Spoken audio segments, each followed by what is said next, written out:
Sorry, ran a little bit late there, but thank you, everyone.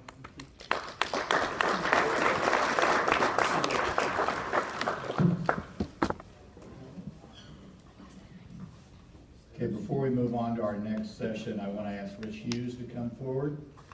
Rich has served for the last 4 years on the steering committee for the lab division. These guys are such a sounding board for me and for our division to help us bounce ideas, to create ideas. A lot of what you see from the lab division has come about because of the work of this committee. So again, Rich has been on the board for the last 4 years. Sadly, 4 years have passed and he has to term out. So we have a little plaque for him to commemorate the moment.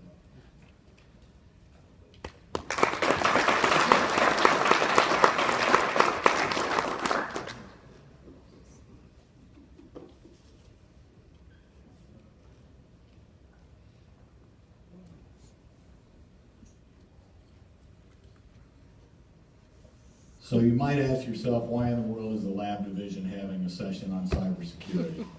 It's kind of started because it came to our attention that a lot of our equipment is running on Windows XP, which hasn't been supported by Microsoft for how long, Tom? Oh, at least 3 years. 3 years. So imagine, this will come up in the seminar, but imagine how vulnerable you are when you have something online in your operation that has not been supported for any kind of cyber attacks in the last 3 years. I think we got a great reminder this week with the Equifax hack that this is serious stuff. So there are things in your lab, I guarantee you, that you're going to learn today that you had no idea you were exposed to. So with that, I would like to welcome Tom Fleming, the IT engineer for Vision Service Plan, and Jana Abayhan, who is the new IT director for the Vision Council.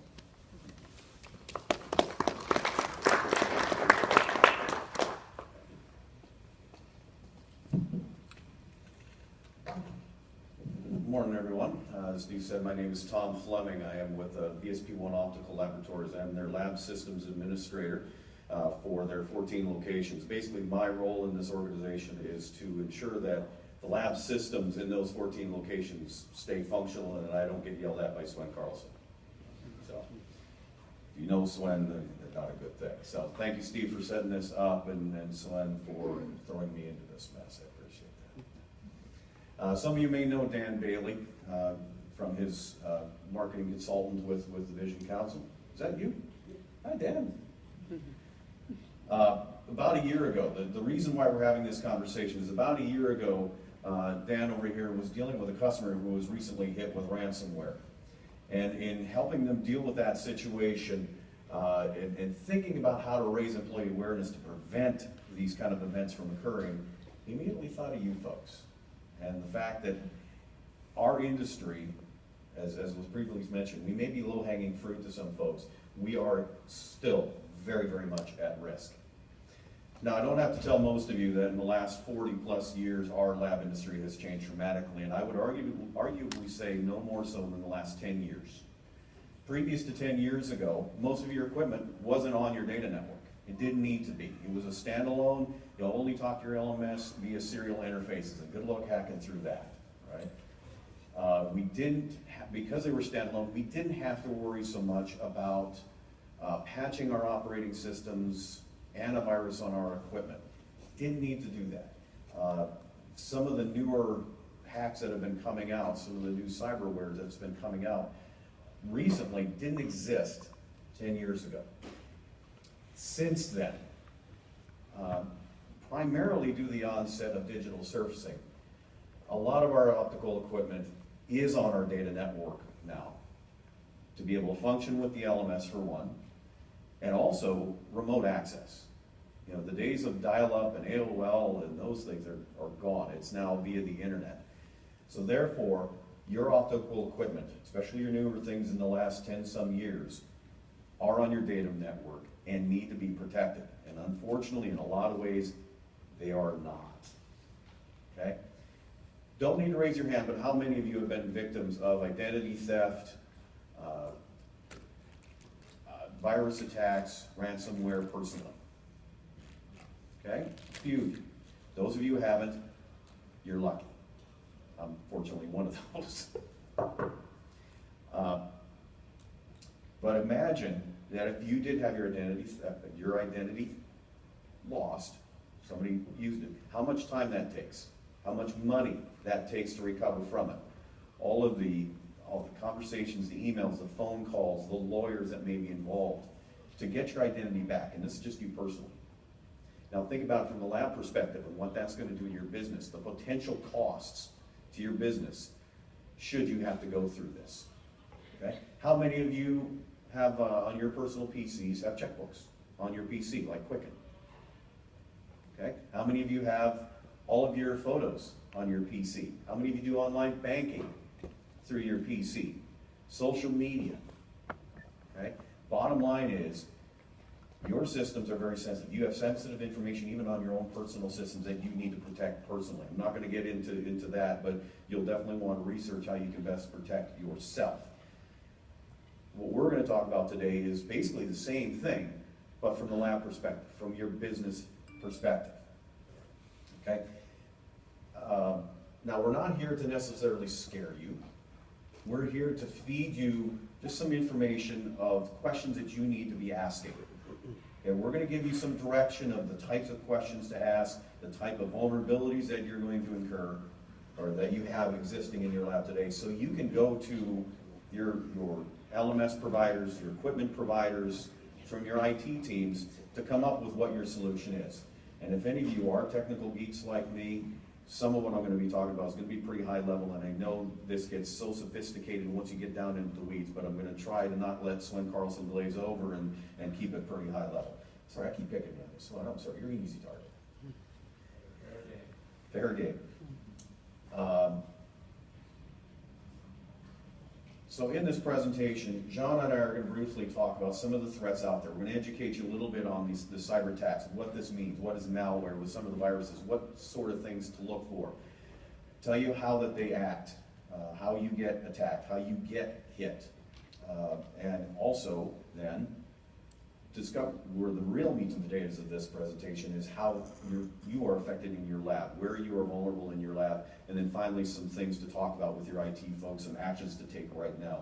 And full disclosure, this first section here is courtesy of Mr. Bailey over yonder, so I'm not trying to plagiarize his work that he's given us, so thank you for that, Dan. Okay.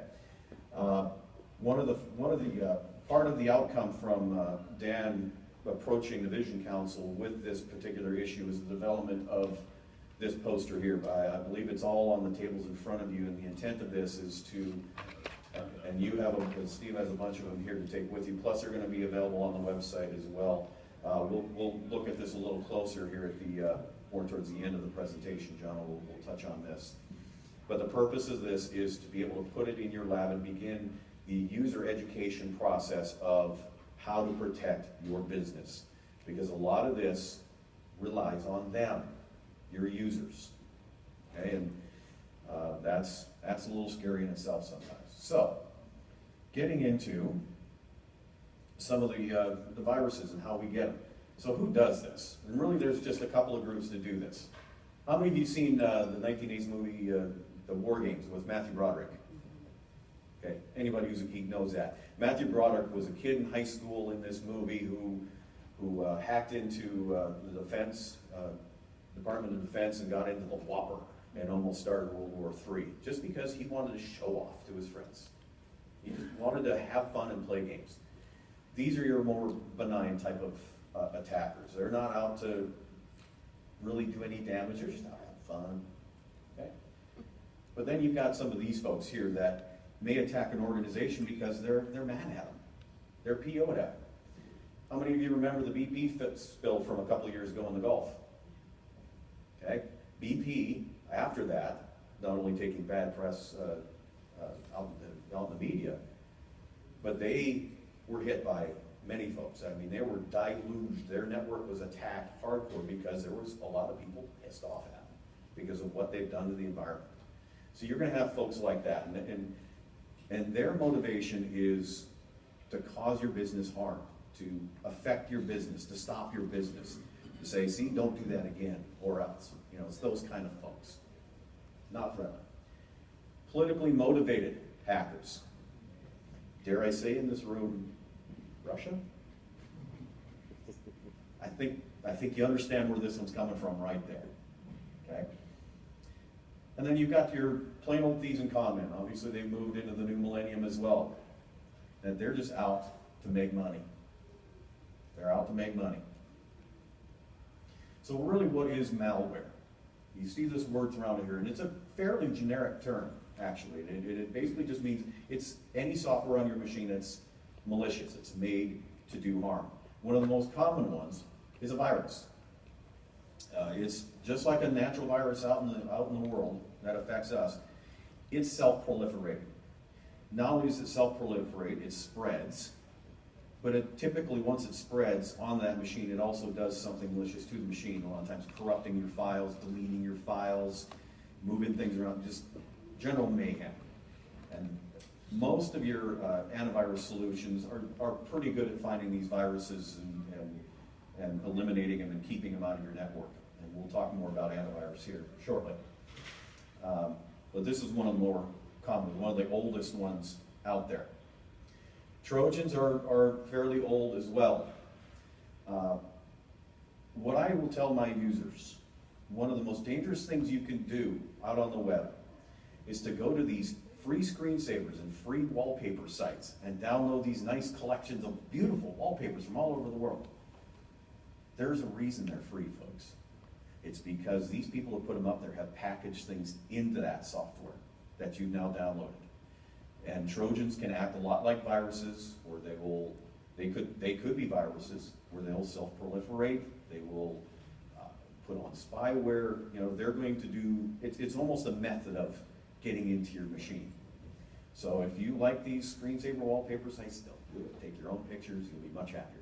I guarantee you. Okay. Spyware is one of those types of softwares that gets on your machine. Maybe through a Trojan, maybe through an email that you've downloaded, and you don't know it. It's meant to be stealthy, it's meant to sit there, and you have no clue it's there. And one of the biggest things that the spyware folks do is keyboard reading. They read your keystrokes. And guess what you always type in on social media and your bank accounts and all that? Your passwords. Okay? Identity theft, hello. Okay? This one's a relatively newcomer to the industry, or to the world. Ransomware really kind of came into its own when Bitcoin was introduced here not too long ago.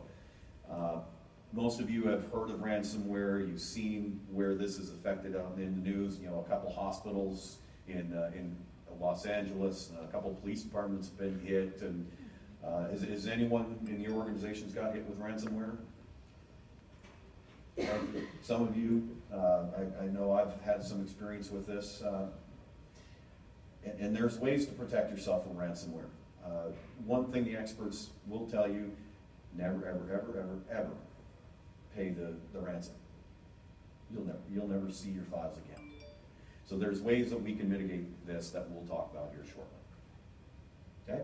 So how these attacks spread, how they hit you, it's important to know where these things are coming from. One of the ways that your corporate IT folks should be very strongly looking at and should already have addressed is the brute force attacks. This is a lot of what happened with BP and other organizations, denial of service attacks. I don't know if you've heard that referenced before.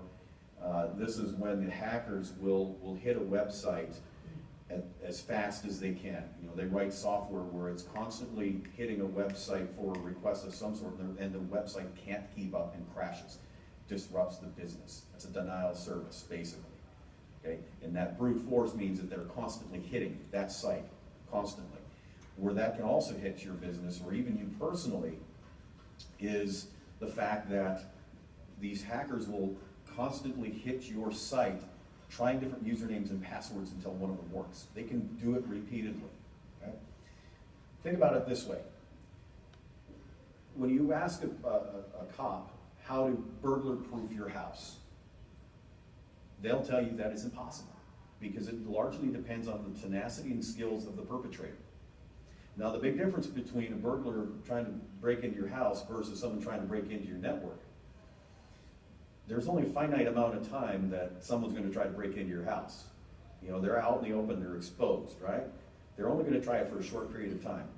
Unfortunately, nowadays, with the persistent threats, with the persistence of the internet, they can do this for days, weeks, months, years, banging at your system, trying to get in. That is brute force. Email is a big popular one, and this is one of the most vulnerable, one of the biggest ways that things get introduced to our network is email. And there's really two types of emails that we'll see. We'll see the general spam emails. Most people are aware of what those are and can delete them. Those are the emails for mail medication, you know, those kind of generic emails. It's a shotgun approach. Let's just throw out a general email. Hopefully somebody dumb enough to click on it, right? The other type, which is a little more dangerous, that's really been coming out much more in the last several years, is what they call the spear phishing, or the rifle shots, social engineering emails. Okay, Dan has had a customer here of his in a different industry. I'm going to try to plagiarize your story here, Dan, so bear with me. That a controller had gotten an email requesting a high payment of $50,000 or something like that, some significant amount. Not unusual for a gentleman in his position to deal with an email and a payment like that. Several emails were exchanged between this controller and this perpetrator, and the controller figured out after the third or fourth email, this is not legit at all. The scary thing, because the perpetrator had socially engineered his email and did his research and homework on that company, that he was able to tailor the email and format it in such a way where it looked completely legit. And the scary thing is that this perpetrator would ask for a smaller number, $4,000 or $5,000, probably would have got it. Okay? So that's a big difference of emails. And this is the biggest area where you're going to need to educate your users on how not to be very careful about what emails they click. Okay, and how to analyze it. And your company, you may want to put some policies in place or some abilities put in place that users can submit an email safely to be reviewed to see if it really is legitimate. Okay? Our company has just recently done that ourselves, and they actually test us. Our security folks will actually send us test phishing emails and see how many people they get caught. And if they get caught, those employees that actually click on it, got to go through some mandatory trainings. That sounds like an Adam Winkleman move right there. This, the websites is another scary way that these things get in, and this one, I know a gentleman that used to run the antivirus program for his company. So he knows all about antivirus, he knows how it gets in, he knows how to protect his system. He fell prey to one of these. Where this is becoming more popular now, most of you, when you go to a website, you see the advertisements on the sides, right? The banners, the Google ads, and those kind of things, right? And a lot of those, as you notice, have been very much tailored to you, right? Those advertisements are not as well screened as they should be. And a lot of them may contain a Trojan. When you click on the advertisement or hover over it, something gets downloaded to your machine, you're nailed. This head of the antivirus, it was after he was gone, was one of them. It was a very benign website, a website he'd been to many times, and it was an advertisement. He's like, oh, that looks kind of cool. Clicked on it. It looked totally legitimate. He got nailed. Okay? This one is also scary. So when we start talking about the mitigation techniques, that's going to be crucial, because some of this is going to get in. As much as you educate your users, there's always going to be those that won't listen, or will forget, or just won't know. One of the other ways, this is really one of the oldest ways out there that things spread, is by portable devices. You know, back in the old days, it was the big floppy disks and the small floppy disks. Today's USB sticks, and actually phones now too. I think we've all kind of understand what that is and how that proliferates, since it's been around forever. So now we get into the meat and potatoes of why we're here and what we're talking about. How this, what we just talked about, really now affects your labs. I'm going to talk about three specific areas in your enterprise.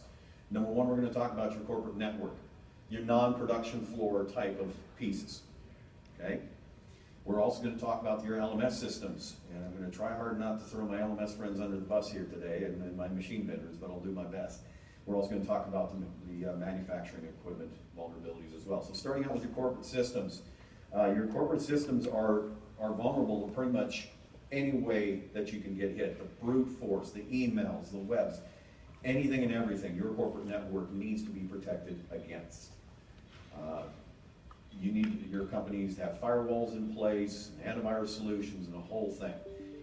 Your corporate systems are vulnerable in any which way, in any kind of software. One of the most common ways, though, again, comes through your users. It's via email, via the websites that they click on. Your brute force attacks, your corporate folks generally are able to watch for and anticipate and stay on top of for the most part. But again, sometimes that's hard to do because these hackers and these cyber criminals are changing their code so fast and changing their tactics. Sometimes it's hard to keep up with. So at risk on your corporate network is your files, is your data files, just like they would be at your home if you got hacked and your system was compromised. It's your documents. They could be lost, they could be encrypted, they could be ransomed, okay? And that's on your local PC. And for those of you who had shared drives, it could affect those as well. And if it affects your shared drives, you've now affected many people, not just one. If the spyware is on there, they could get your corporate login, your username and password, which they could use to get into other more significant and more serious applications within your enterprise, should you have them in there. And I know a lot of labs have some HIPAA information in their enterprise. That becomes at risk as well.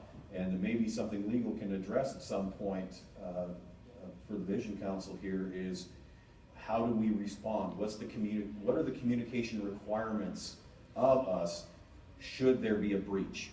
So you may want to have a conversation about that one at some point, Steve. So the ramifications of infection can be enterprise-wide, but usually they're fairly local. They're usually kept fairly small, either your local machine or maybe even a shared drive that affects a few users, but usually not everybody. It can, but usually not everybody. Now your LMS systems. As most of you know, this is the heartbeat of the lab right here. If you don't have an LMS system, you're dead in the water. You're not producing anything. The most common operating system in the world is made by who? Microsoft. Okay? Therefore, it is the largest target for hackers and thieves to try to break into. Okay? If your LMS is a Windows device, you're going to need to take extra care to make sure that it is protected in various ways. One of the ways ransomware proliferates is it'll proliferate and encrypt things that are on mapped drives. So like your C drive on your PC, everybody has. That gets encrypted, but if you have shared drives, lettered drives for other places, like your shared drives or your LMS, guess what else can get then encrypted? Okay? I've had a couple of scenarios where my LMS has been, parts of it have been encrypted, and we've had to recover from some of that. Unfortunately, it's been pretty benign, and we've had our mitigation strategies in place, so it didn't really hurt us at all. But it's out there. The possibility is certainly out there. And the ramifications are quite dire. You're down. You're not producing anything. Okay? So if the most sensitive part of your network is your LMS, you need to protect it. Your manufacturing systems, and again, I'm going to try not to throw my manufacturing machine folks under the bus here, but in my opinion, this is one of the most vulnerable places in your lab, one of the least protected, least looked at places in your laboratory. So we'll talk a little bit why. First of all,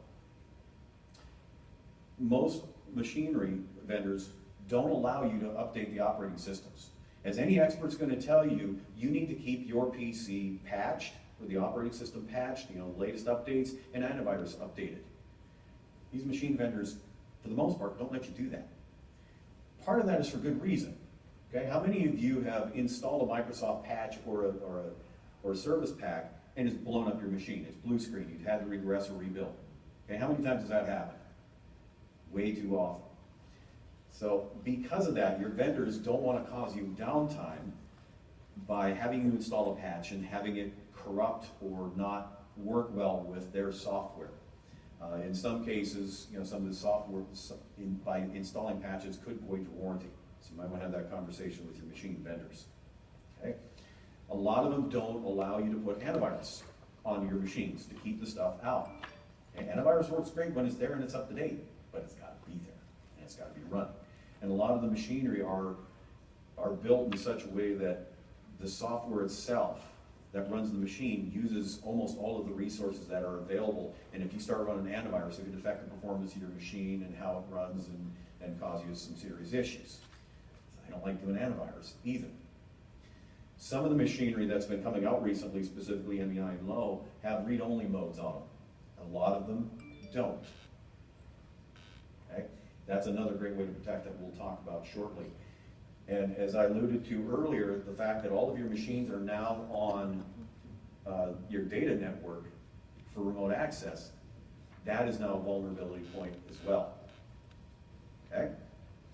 So how these machines typically will get infected. The most common that we've seen is the portable devices, the USB sticks. And we're going to talk about that strategy here, the mitigation strategy of that here shortly. But I've had a number of occurrences. Again, try not to throw anybody under a bus. We've had a number of machine vendors come into our laboratory to update their software on their machine, on their pieces of equipment. They have an update to their software. And they bring their USB stick that they used at the lab down the street yesterday and the same USB stick that they used last week in another laboratory, right? Well, now they're bringing it into your lab, and that first laboratory was infected. Their machine had already been infected, so now that guy's USB stick is now infected. He's now brought it to your neighbor's lab yesterday, and guess what he's just introduced into your lab now? Okay, that's a huge risk. So we'll talk about the need for a very strong USB policy in your network here shortly.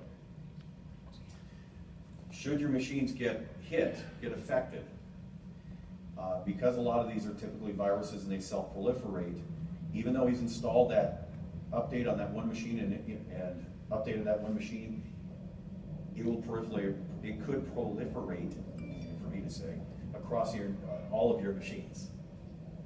So when it gets on your machine, it will start using up more and more resources on your machine. So your machine now, your production equipment could be unreliable. It could go down. Your files could become corrupt, deleted, and your machine is down. And if it's proliferating, you could have a number of machines down all of a sudden. And far be it from me to walk up to Swen Carlson's office and say, hey boss, we've lost 3/4 of your machines in this lab because they got hit by viruses. I wouldn't have much of a job left after that, I don't think. So it's critical that we work with the machine vendors to start protecting this equipment. It's going to have to be teamwork between your machine vendors and your IT folks and how you set up your network. And again, we're going to talk about some of this mitigation here shortly. Okay? So John will start to begin to tell you about some of these risk mitigation techniques. John. Thank you. Thank you very much. Hello, my name is John Abayhan. I joined the Vision Council just about 2 months ago, and it's been great, and it's my first experience of the Expo, and this was a great opportunity to work on such a critical topic with Tom and Steve and Dan, so thank you.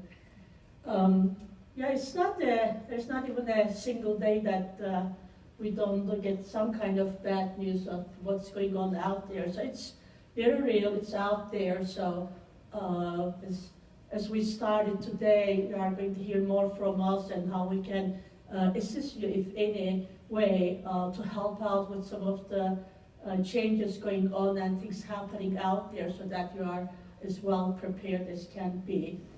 And a big part of that is thinking through what kind of strategies, what kind of things we can do to minimize the risk. before it happens. And I'll just start with, as Tom has been talking about, the operating system level and simply Windows. And a couple of us, I think here, including me, started with XP, got introduced to the Microsoft Windows world, and we kind of liked it, right? We loved it. It was very different than what it used to be before. But interestingly enough, it's 12 years passed, and what Microsoft realized is if they didn't pull the plug, we'll still continue to use it quite a bit, even though they had all the newer versions coming up one after another.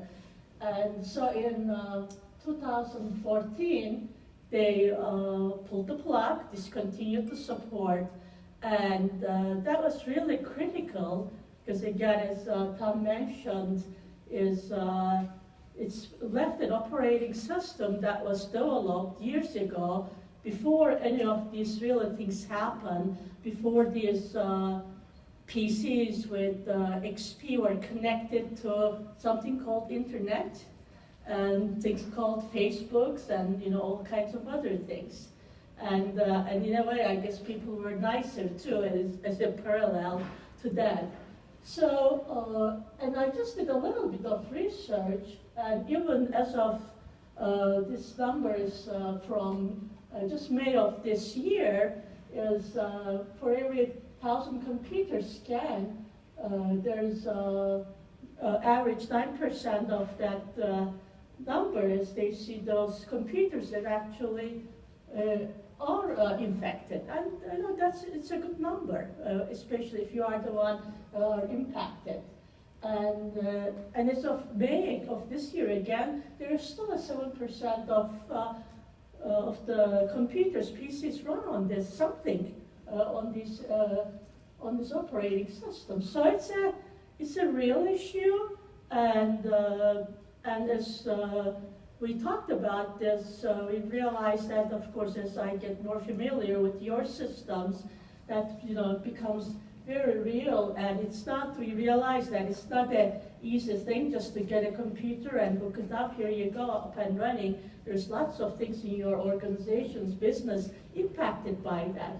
But it is clearly something very important to think about and to plan, to budget, how to move forward and really retire these XPs, because that's going to help you with your risk big time. And if we can help you with that process in any way, please let us know, let me know. And you are going to see a lot more on the Vision Council website regarding some of these key topics as we move forward. Tom also talked about the antivirus, and when if you order a computer now from Dell, HP, any of that, you will actually, most of them will come at least with a 1-year subscription and kind of heading you towards that way, making sure you already have antivirus, and then it's just literally after that reminds you to subscribe again another year, and became really more of a subscription product than anything else. There's tons of them out there, just listed a couple of them as I researched. These seems to be the most popularly used ones last couple of months. And what they do is the vast majority of them use what's known as a signature-based detection, meaning it just checks and the files as you receive and see if it's infected, and if it knows as part of that signature how to disinfect it, almost getting a right antibiotic for a specific infection.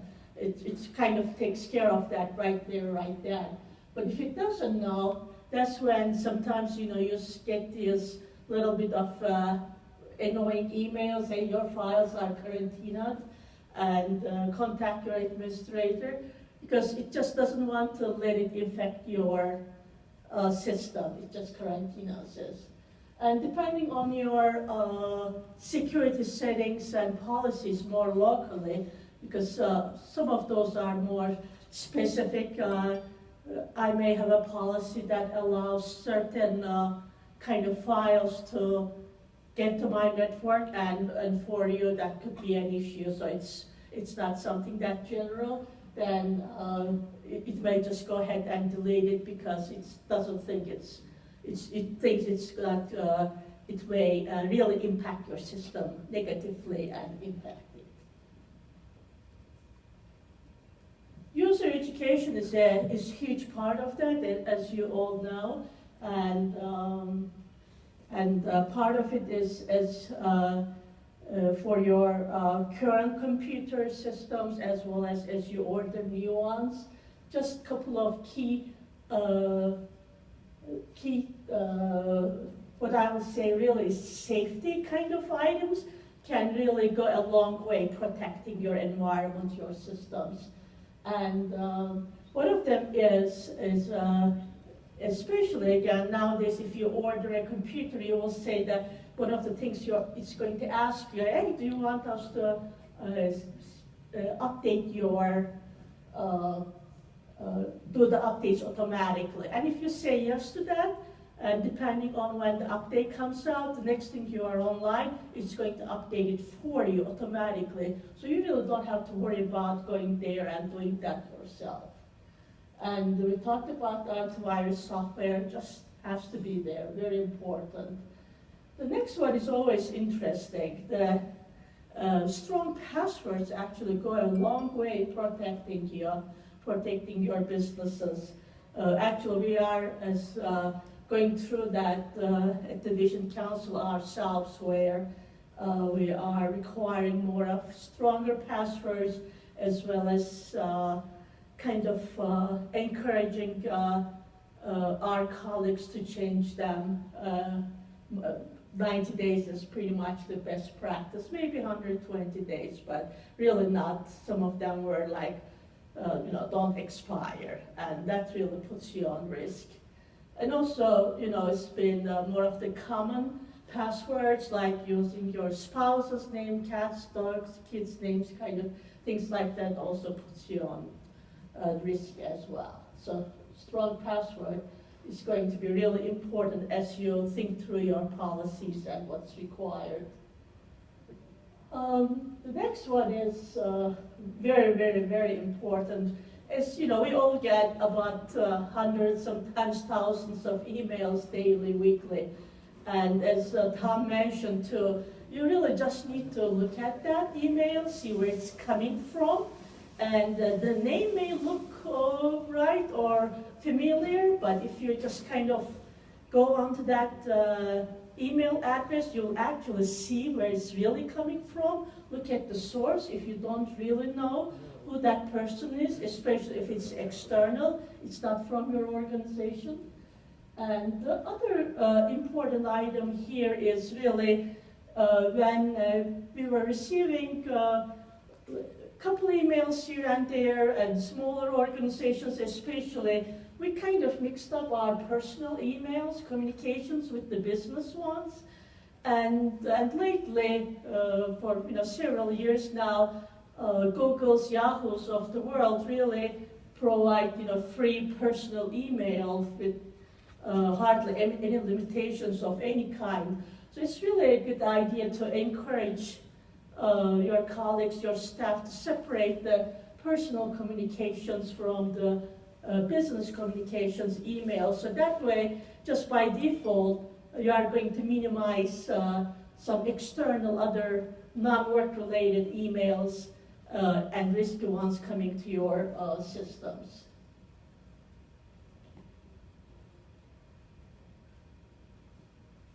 As Tom mentioned, this is getting data breaches is unfortunately getting more common.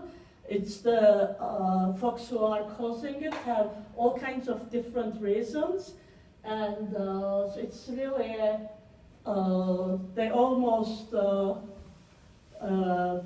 it's almost a success for them when they can really take down a whole organization's website or network down or impact negatively, interestingly now.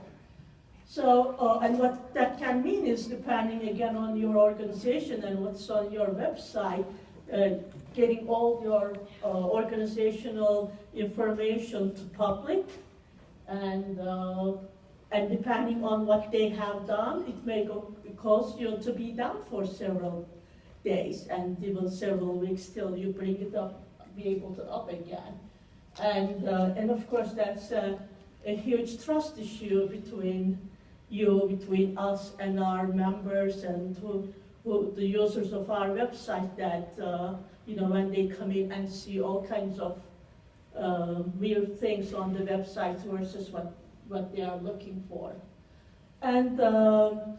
And I've been to a seminar last year actually where they started really to talk about insurance policies to cover these losses, almost like any property insurance, so that sometimes it may be worth considering having a policy like that where it may help you to kind of bring back everything together in case of an attack like that.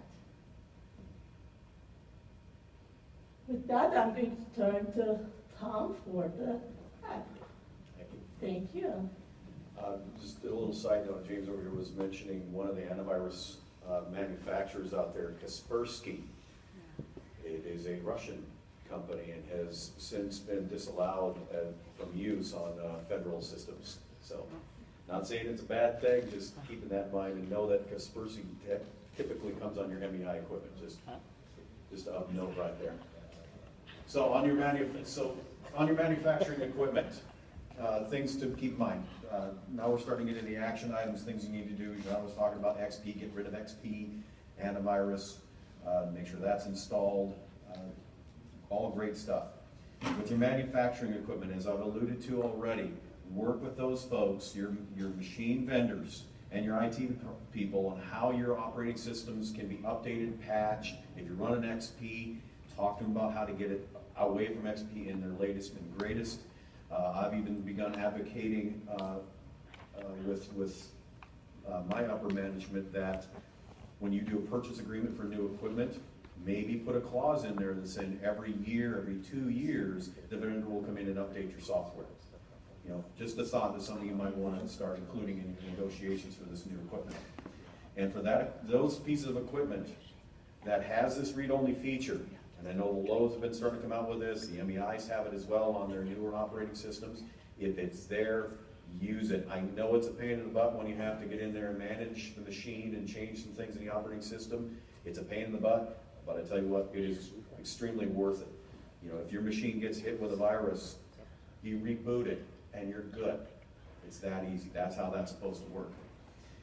One of the biggest things you can do, and I will emphasize this to the end of the world, back up. Back up, back up, back up. And that sounds really easy, and okay, yeah, I can back up my stuff, but there's much more to it that you need to think about. Again, I'm not giving you full solutions. I'm giving you a direction to go to talk to your IT folks to get to the right solution that's right for your business, and backup is one of these. I can say backup. I can tell you what you should and how and where, but it's really up to you and your circumstances with your IT folks to actually put it in place. So when we talk about backup, most of you think about the backup, you're putting something on a USB stick or putting it in the cloud, and that's it. Okay? But you really got to ask, what are you backing up? In an optical laboratory, that's very important. Most organizations will back up the documents on your laptop or your shared drives. That's very common, been doing that for years. What maybe isn't, and your LMSs as well. Your LMSs will have pretty robust solutions for backing themselves up. I personally work with DVI, and they get it out onto the web and back it up to the backup servers. There's a number of backup solutions that the LMSs bake into their processes already. They're already there. But what about your equipment, your manufacturing equipment? How many of you back those up? How many of you know you can back those up? How many of your vendors actually back them up for you? I know Schneider will, some of their technicians will come in and do a backup and take it to themselves. But I'm going to strongly encourage you to look beyond that and start backing up the critical files and configurations of your equipment, on all of your equipment, not just one kind that you have 4 of. You want to do all 4 because all the configurations are different. Your settings, your calibrations are different. So you're going to want to build a tool to back up all of your equipment. You can back them up to your shared drive, you can back them up. You guys need to figure that out with your IT folks, but you're going to want to make sure you back that up. Okay? How often? Again, that's going to be a decision for you folks to determine with your IT folks, how often you do this. The equipment on your production floor, you probably don't have to do that often. You know, once a quarter, once every 6 months, you know, whatever works. It depends on how often you're changing things.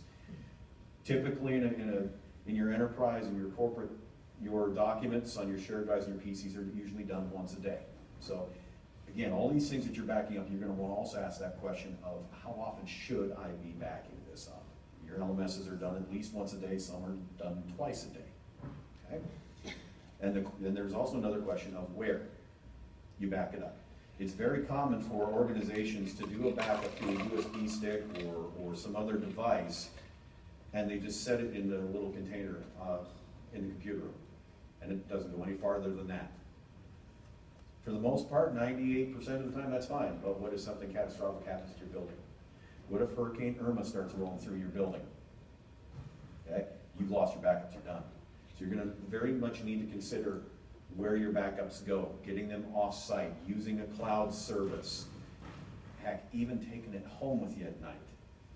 You got to think about where these things are going. Don't leave it locally next to your service. Not a good idea. So back up, back up, back up. This is your #1 strategy, folks.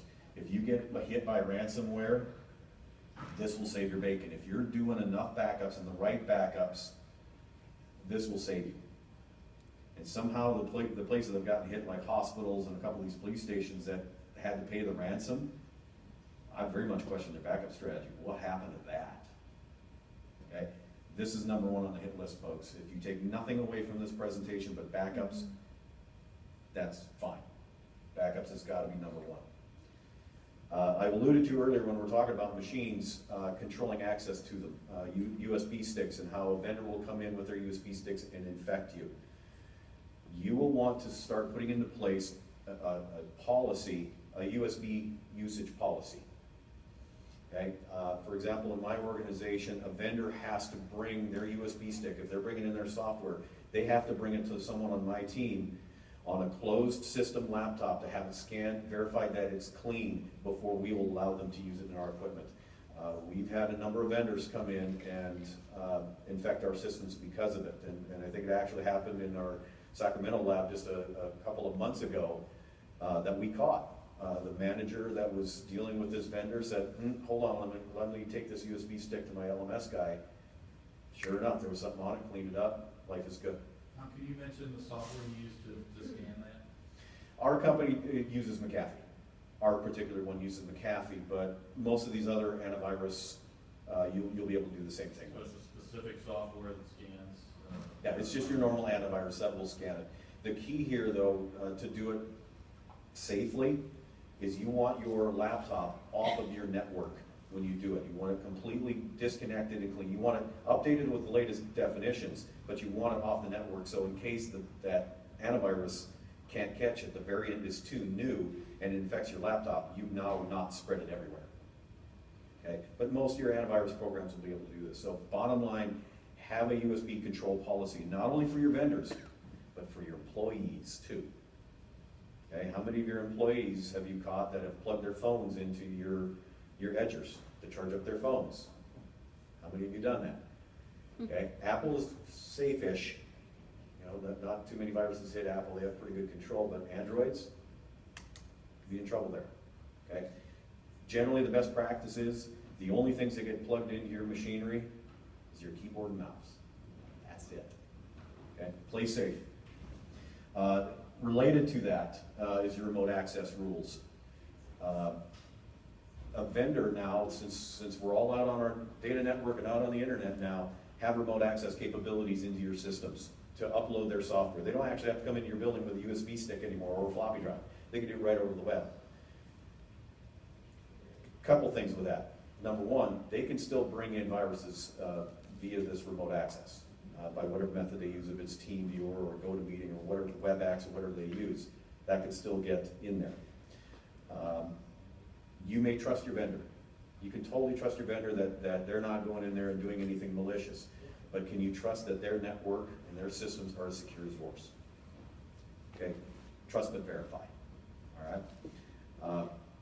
The second risk to this, and there's a little bit of a tangent here with remote access, is what if they did have somebody malicious in their organization? What if somebody did break in through your remote access? Say you're using TeamViewer and you have a static password that a vendor can get in any time they want. Number one, that's a risk to your organization because now they're in your enterprise without you knowing it, number one. And number two, if somebody hacks them or gets a hold of that password by brute force, somebody else that does have malicious intent can now break in your machine and wreak havoc, getting to the rest of your network through your piece of equipment. It's a tangled web we weave, but trust me folks, it's out there and it's real. Okay? Business continuity planning and disaster recovery. This is a very huge, big idea, a big effort that goes well beyond cybersecurity. So I'm going to tangent a little bit on this guy, a little bit away from cybersecurity. How many of you have had facilities and labs affected by Harvey and Irma in the last month? Okay, several of you, me included. I'm still dealing with my 2 Florida labs right now.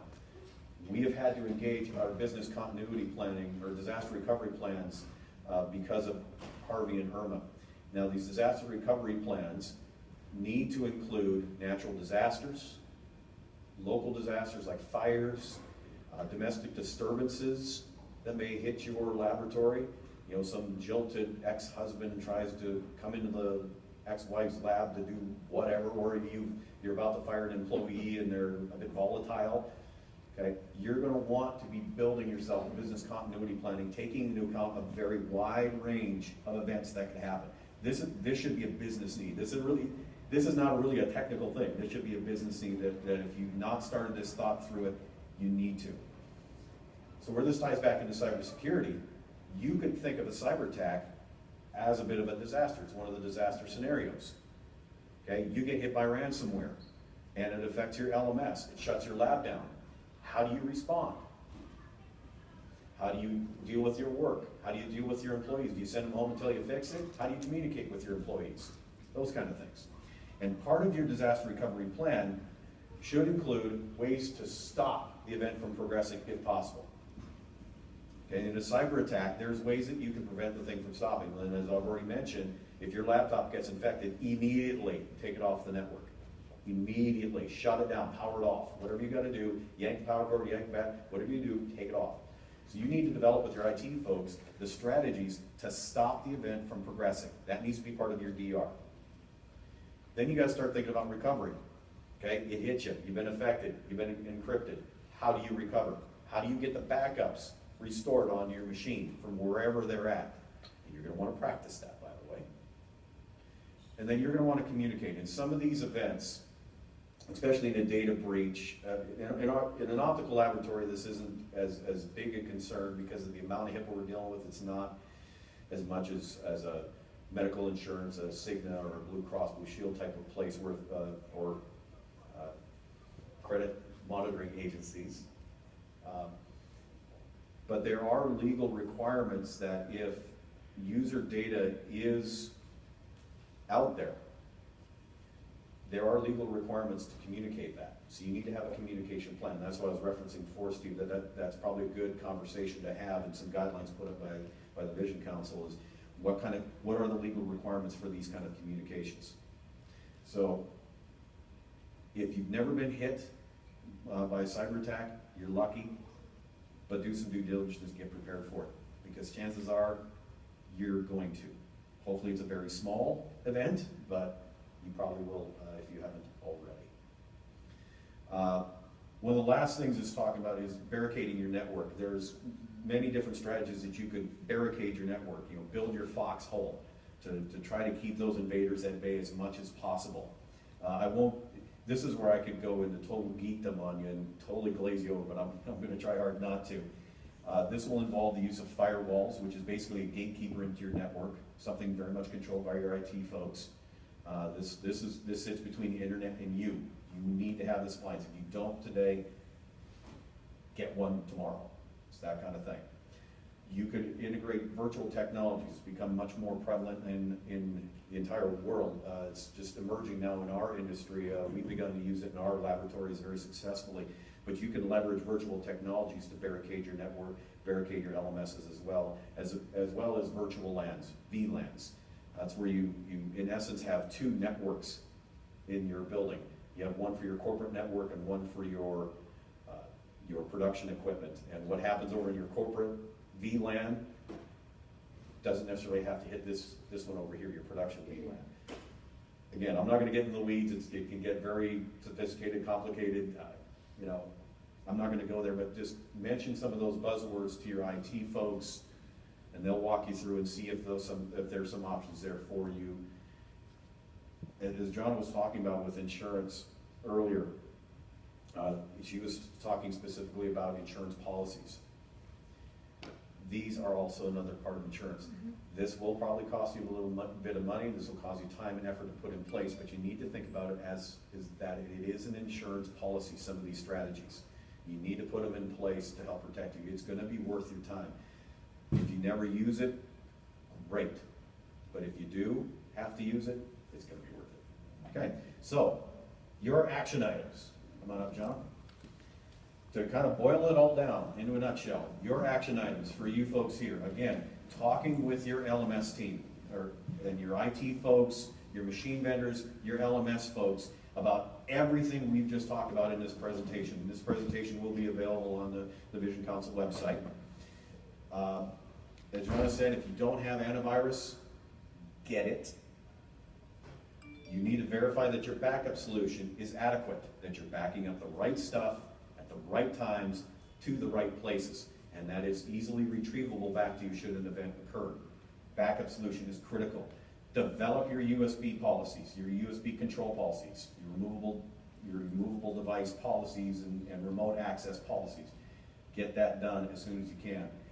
And if you don't have a VCP or a DR plan, you need to start thinking about building it right now. There's resources out on the web that you can find to do so, but again, your IT folks may already have some of these resources and templates available to start building those things. And the last 3 bullet points, I apologize for the VCA nomenclature. That was old school. That should be TBC. I apologize for that statement. Yeah, I apologize for that. So, John, the other thing. Yes, and so you will see, as Tom mentioned, you'll see the posters on your tables. Please, welcome to take them with you. We'll also post it on the website again. It's just very important for your staff employees, see the information and really start the education process if they haven't started yet, or continue, because it's a day-to-day ongoing part of really doing business. And we are going to, do more and more updates and providing tools and information to you on cybersecurity, since this is such an important area for all of us that can impact you. But meantime, if you have any questions, any way we can help you, please do contact us, and we'll work with you on one-to-one basis as well. But really want to complete it with this. What we talked about here today is not one or the other, but it's really a whole integration of user education, is having the right kind of policies at your organization and having the right kind of tools, technology, and that together really protects all of us the best. And thank you for being here. Any questions? Any that we can questions? help answer? Yes. We probably scared quite a few of you, but hopefully you've got a direction now to go and have some of these conversations. Questions? Okay.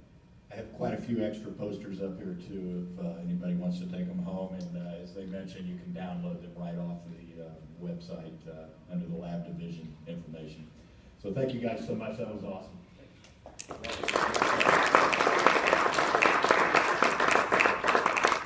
So that concludes our program today. I can't thank you enough for getting up so early to be with us today.